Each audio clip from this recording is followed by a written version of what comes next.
Turasubiye kuramutsa mwe mwese mudahwema gukurikira ibiganiro n'amakuru vy'imboneshakure ya Hejuru TV. Uyu n'umwanya w'amakuru agezweho ariko adahumuriza, mwe mwese mutwumviriza nimuze kuyacikwa. Mu vyo tuza kwibandako, abasoda bavuga ko abandi bakomerekeye muri Republika Iharanira Rusange ya Kongo ari benshi cane, mbere bamwe bamaze gupfira mu bitaro vy'abasirikare mu Kamenge.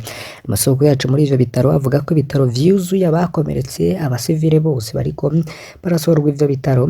Bamwe mu basoda rero bakaba bigwariyemo ubu baryama hasi kw'isima. N'inzu yaheruka kubakwa ngo yakira abavyeyi n'abana, ubu yuzuye abasirikare bakomerekeye muri Republika Iharanira Rusange ya Kongo. Mw'ikambi yo mu Ngagara bakaba hari amakuru avuga ko ariko harimurwa abasoda babayo kugira hakoreshwe mu kwakira abasoda bakomerekeye muri Republika Iharanira Rusange ya Kongo. Hari n'ikindi kibanza imbere ya Kamuha kiriko kirategurwa ngo gishirwemwo amahema kiza kirakira abakomeretse. Iyi ntambara irasiga Burundi buhekuwe. Amasoko yacu ku kibuga c'indege no muri Kamuha Gakumbu haremeza ko hari indege igumise ibiziga vy'abasirikare baguye muri Republika Iharanira Rusange ya Kongo. Kenshi bikaba bitahanwa mw'ijoro, bikurizwa bisi ya Coaster ifise ibiyo bitabona bikajanwa mw'ikambi bita DCA Passive, ariho bamwe bita Guantanamo. Twanabagejeje ku video ibisigura neza hirya gato ikibuga c'indege ca Bujumbura. Turabaramukije ariko turabahaye kaza aho muri hose. Iyi ntambara ya Republika Iharanira Rusange ya Kongo ibandanya guhekura imiryango myinshi mu Burundi. Muri aya makuru muraza gukurikira kandi n'ibindi bishasha ku makuru y'ibanga atari yaramenyekanye ariko ubu ahejeje kumenyekana kuri iyo ntambara, ndetse no kubiziga biriko biratahukanwa mu gihugu c'u Burundi. Akindi kandi turaza kubagezaho n'amazina y'abandi basirikare bavugwa ko baguye ku rugamba, abo ni batandatu, tukaza kubigaruka ko vyose. N'intambara rero irabandanya kubabaza imiryango y'abarundi. Turabahaye kaze. Inkuru z'incamugongo zirabandanya gushikira imiryango myinshi y'abasirikare b'u Burundi barungitswe guhangana na M23 muri Nord Kivu muri Republika Iharanira Rusange ya Kongo. Imiryango myinshi rero iri mu kubaza ko banafise n'ibibazo vyinshi ku basirikare babo barungitswe muri Republika Iharanira Rusange ya Kongo. Igisirikare rero kaba kitariko kiratanga amakuru. Abasoda rero bari ku rugamba nibo babwira imiryango ko bagenzi babo baguye ku rugamba. Hari aho binashika hakaba kwihenda, ugasanga umuryango wamaze no gutangura ikigandaro, mu nyuma bagasanga aracariho. Bishika gake cane ariko biramaze kuba. Ni benshi rero bagoma basaba ko amakuru y'ababo yobandanya kuja habona. Nkuko rero twaheruka kubisaba, igisoda nigishira ibiro bidasanzwe bijejwe kwishura imiryango. Bishobotse hashirweho nimero itariha imiryango yoza iracako, kuganiriza n'imiryango navyo birimwo mu bifasha abasirikare ku rugamba narwo n'urundi rugamba. Ariko rero tubibutse ko n'abatwara igisoda c'u Burundi bakoze ikosa rikomeye, kubera iki mu bantu bose bagwana muri Republika Iharanira Rusange ya Kongo abasoda b'u Burundi ari bo bonyene batarekuriye gutenga telefone. Na wazalendo barafise amatelefone ariko abasoda b'u Burundi bo ntazo bafite. Haramwe mu mazina rero y'abandi basirikare nabo bavuga ko bavuye ku rugamba. Hano rero tukaba tugiye kubibanyuriramwo mumenye amazina mashasha 6 ava mu bagenzi b'imiryango igandaye hawe amakuru ko ababo bapfuye.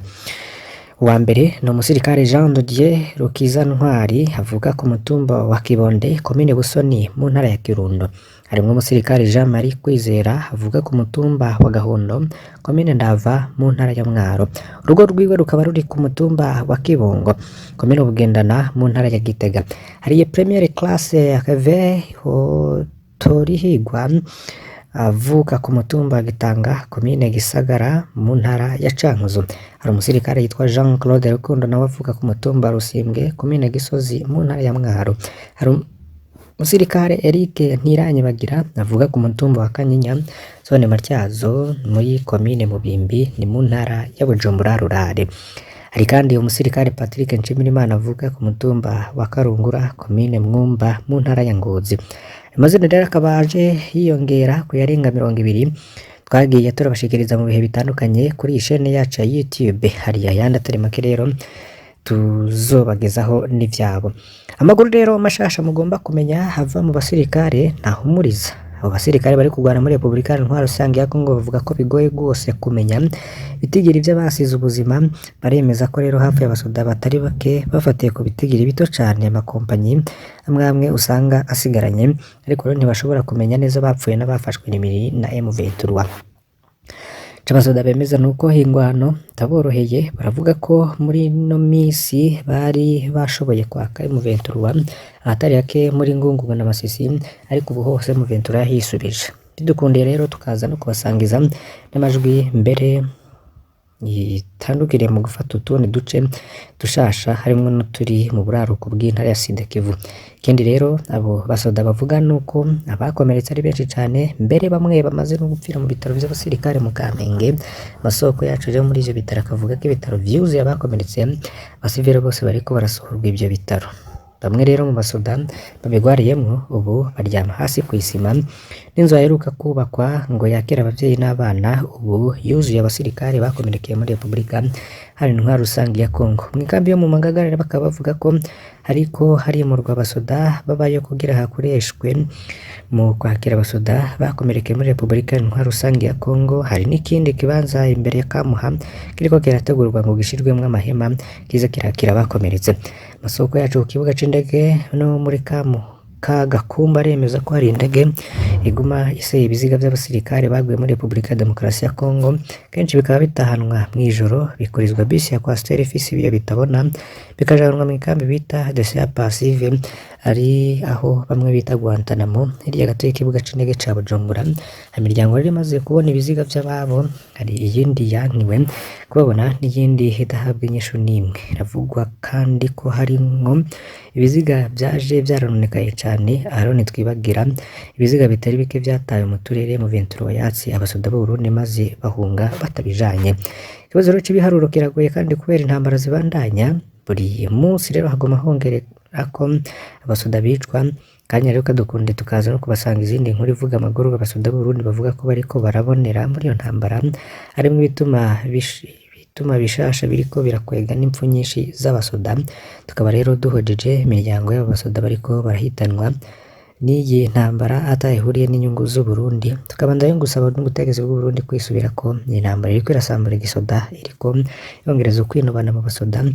Nkuko tuza kubibona inatuma rero n'abasoda bihebura cyane nk'umubanyi mwiza wa Repubulika ya Demokarasi ya Kongo. Burundi nibufashe kumvikanisha abakongomani aho gufasha leta kwica abana bayo. Ibintu rero bibananije ko byifasha ubu, iyi ntambara izogira ingaruka zikomeye ku Burundi. Mu ntara ya Cibitoke ho ingorane z'ibitoro zatumye ibikorwa byinshi bihagarara. Ntara ya Cankuzo riri mu buraruko bushira uburengero bw'u Burundi irafise ingorane z'ibitoro tuma ibikorwa byose bijanye n'ubutunzi byose bihungabana. Ibituro byo kunguruza abantu na modokari n'imwe hari, bunguruza abantu n'ibintu bahisemwo kubika mu mihana yabo imodokari kubera kubura ibitoro. Iryo bura ry'ibitoro rifise ingaruka zikomeye cyane ku barimyi no ku badandaza bo muri ako karere. Tomate n'ivyama vyo mu bwoko bw'imyembe birabora kubera kubura ikivyunguruza kibihana no ku masoko yo mu bisagara bikuru nka Bujumbura, igisagara gikomeye c'ubudandaje mu gihugu. Amasoko yaho mu Cibitoke ntabwo no kugira ngo abarimyi bagurishe ivyo bidandazwa, ivyo rero bikaba bituma haba agahombo kanini mu bijanye n'ubutunzi. Ariko kandi ibiciro vyo kwiyunguruza carigwijwe na gatatu ku bw'abiyunguruza ku rugendo rwa Rugombo Bujumbura ibirometero 80, ibiciro vyaraduze bikaba biteye ubwoba hagati ya ibihumbi 30 n'ibihumbi 35 y'amarundi muri bisi, bigashika ku mafaranga ari hagati y'ibihumbi 40 n'ibihumbi 45 ku mamodokari mato rusange. Niko rero bisigurwa n'umwe n'agihugu ku mugwa mukuru w'intara ya Cibitoke. Amasitasiyo rero nta bitoro afise kuko wa gatanu wa 17 nta sitasiyo n'imwe yo mu ntara ya Cibitoke muri 12 zose hamwe yari ifise ibitoro canke amazutu. Abanyagihugu bakavuga ko kwiyunguruza kwahagaze, imodokari mato yitwa Probox n'amapikipiki c'amafaranga arahagaritswe mu mihana. Iyo ngorane rero ikaba imaze indwi irenga 2. Ingingo rero ziyamirizwa n'indongozi bivuye kuri ubwo bukene bw'ibitoro. Indongozi z'intara zikaba zarabujije gukura ibitoro muri Repubulika ya Demokarasi ya Kongo. Baraharimwo n'amwe mu masezerano y'ibanga ari hagati y'abatwara Uburundi hamwe n'abatwara Repubulika Iharanira Intwaro Rusangi ya Kongo.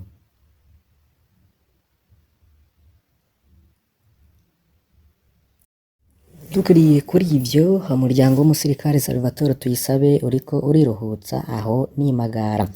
Hari amakuru rero y'ubutumwa bw'umuryango wa Salvatore Tuyisabe watakambira abatwara igisirikare c'u Burundi ngo babahe amakuru y'iwabo.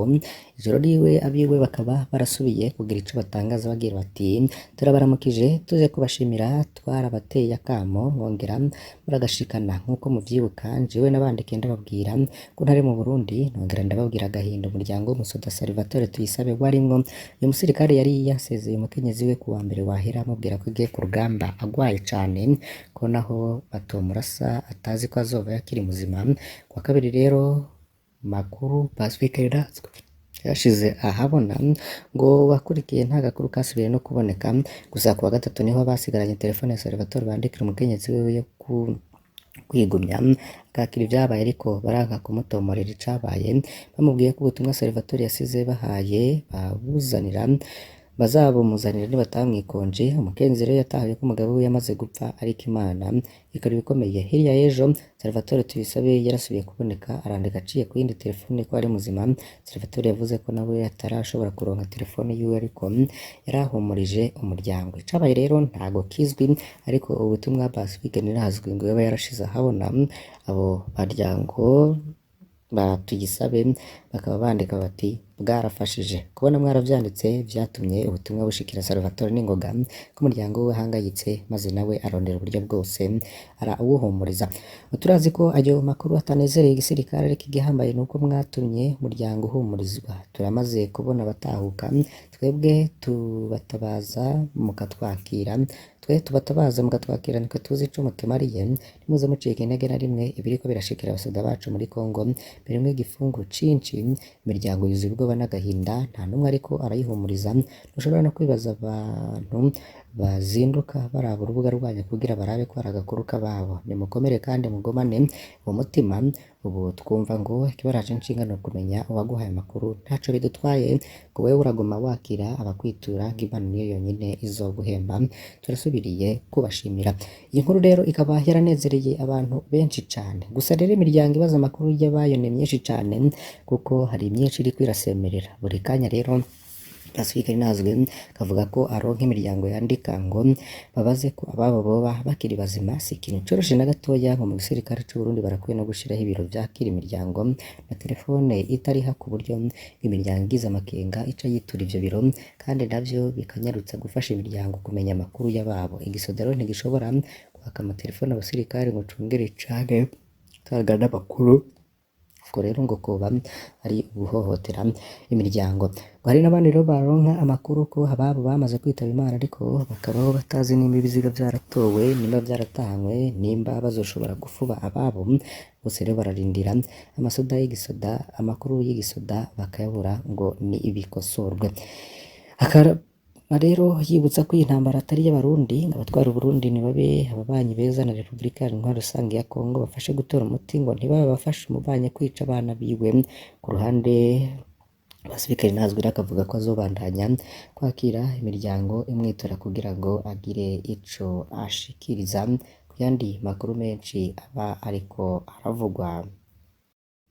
Tugiye hirya gato y'amakuru hariko haravugwa mu gisata co kwiyunguruza i Bujumbura. Ikibazo co kwiyunguruza ntikiratora umuti. Abanyagihugu bo mu makaritsiye atandukanye y'umugwa mukuru w'ubutunzi Bujumbura barafashe ingendo yo kwiyunguruza n'amaguru. Imvo nayo no kwiyunguruza vyabaye agacamutwe. Ibintu vyonyoka ku munsi mu gihe amasitasiyo atanga ibitoro ashobora kumara indwi yose ataco atanze. Umugani w'ikirundi uvuga ati akabi karamenyerwa niko ariko uratora ukoreshwa bimwe nasubirwamwo mu Burundi muri iki gihe. Haraheze amezi 48 Burundi bufise ingorane z'igitoro, ingorane zatumye ibisata vyose vy'igihugu bihungabana. Igisata c'ubudanaje kirimwo ivyicaro vyose vya ONU n'intwaro kirakorwako cane n'ubwo bukene bw'igitoro butagira izina. Ubwa mbere nuko mu gihe atamodoka yo kwiyunguriza hari ku bituro ngo arashobora gufata itagisi rusange ku mafaranga 5,000 ariko ubu niwinjira udafise 10,10 kuri wewe. Ni kumwe mu banyagihugu bo mu buraruko bw'igisagara ca Bujumbura ashikiriza. Mu bihe bisanzwe ariha ayari munsi 1,500 y'amarundi muri bisi kuri urwo rugendo nyene. Siwe wenyene yidoga muri iyi ngorane y'ubukene bw'ibitoro budasiba kwiyongera nubwo amasitasiyo atanga ibitoro vyo mu bwoko bw'amazutu ku mirwi imwe n'imwe y'amabisi yo kwiyunguruza abantu bamara amasaha n'amasaha ku mirongo barindiriye bizeye ko baronka ikibunguruza kibashikane ku mihana yabo ariko bakabura ku zuba rikaze cane ry'inyuma y'umutaga abanyeshuri bari mu mwambaro w'ishuri bahora boroherezwa ntibagitera ikigongo abajejwe umutekano bari bihaye igikorwa co kuba imodokari bunguruza kugira ngo bashobore gusubiramwo ivyigwa hakiri kare mu mihana yabo abiyunguruza rero barushe ntibakigira isoni zo kwicara hasi barindiriye amabisi abapolisi bajejwe umutekano ku bituro vy'amabisi barorera ataco bari bukore ngo sinzosubira gutakaza umwanya wanje ndindira bisi amasaha arenga 3 ntazi ko za no kuyironka ngo nkiva mu biro nca mfata inzira injana muhira naciye hagati mu gisagara kuko nta muti w'igitangaza uzigera uhaba niko rero bishikirizwa n'uwundi muntu yoba yariko aboneka mw'ibarabara ariko arataha abanyagisagara rero bari mu ngorane zidasanzwe nta modokari y'ishure ikibaho ibitera ingorane nyinshi no kwiyunguruza kw'abanyeshure kugirango ifise imodoka irenga imwe ikaba ihitamwo kwiyunguruza hamwe mu ntumbero yo kugabanya ingendo ubwo rero yaronse amahirwe yo kuzuza imodokari yabo benshi rero barahinduye ivyo gutaha kuruhuka mu miryango bava muhira mu gitondo bagataha ku mugoroba ibitaro vyabuze no kw'isoko yo mu Kinywabi ibido y'amaritiro 20 yahora igurwa hagati y'amafaranga ibihumbi amajana 250 n'ibihumbi amajana 3 ubu ikaba igeze ku bihumbi amajana 5 kandi ntigurishwa ku wari wese nayo amabarabara yo ku mugwa mukuru w'ubutunzi arera igiciro ca leta c'iritiro ya essence ni ibihumbi 4 indongozi rero zisa nazo nyene nizarengewe n'ibiriko biraba ntiziragira ico zishikirije vyizigira vyose vyarahize niko bivugwa n'abantu kugira ico batangaza tubakengurukiye mwese mudahwema gukurikira aya makuru kuri imbonesha kure Hejuru TV ntuze gucikwa n'iyandi tuza kubagezaho kuri uyu munsi basabire kugira ngo ntuze gucikwa n'ivyo tuza kukugezaho uyu munsi wose ni kuri iyi mbonesha kure ya Hejuru TV fyonda kuri subscribe canke sabone niba utari wafita ko wibuke no kubisangiza bagenzi bawe kugira badacikwa n'amakuru tubagezaho Imana bahezagire